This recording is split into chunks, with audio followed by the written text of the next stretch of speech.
Salut tout le monde, on se retrouve pour une petite vidéo dans la voie Lipini, qui n'en est plus vraiment une, hein. On va dire que maintenant c'est une serre semi-enterrée. Donc là c'est la suite de la présentation de mon système aquaponique. J'ai réussi à rentrer ma cuve à l'intérieur, comme on l'avait vu la dernière fois, hein. C'était pas chose aisée parce que le passage est vraiment tout petit, mais bon ça c'est fait. Je l'ai rempli d'eau.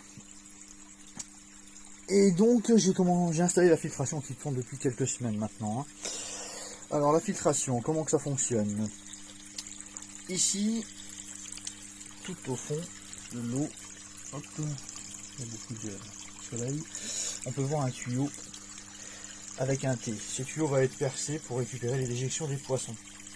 L'eau va être emmenée ensuite par le biais d'un passe-paroi.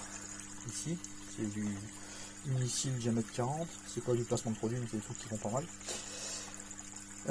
Dans ce bidon là, donc ce bidon là il a pour effet de créer un vortex et de faire sédimenter comment dire, les déjections des poissons.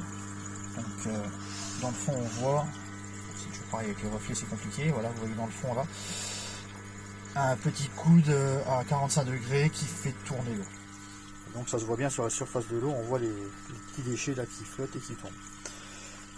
Donc ensuite il y aura plusieurs mousses, hein, je vous rassure tout de suite, il y aura plusieurs mousses et la pompe sera au-dessus de ces mousses. Cette pompe va renvoyer dans ce filtre sous pression qui possède aussi des mousses. Donc le filtre sous pression c'est vraiment un choix de le garder parce qu'il dispose d'un UV. Donc l'UV ça peut être intéressant si je veux stériliser un peu la flotte, si j'ai des problèmes, des maladies, je peux activer l'UV, donc c'est un choix que je me laisse, mais je ne le mettrai pas en permanence.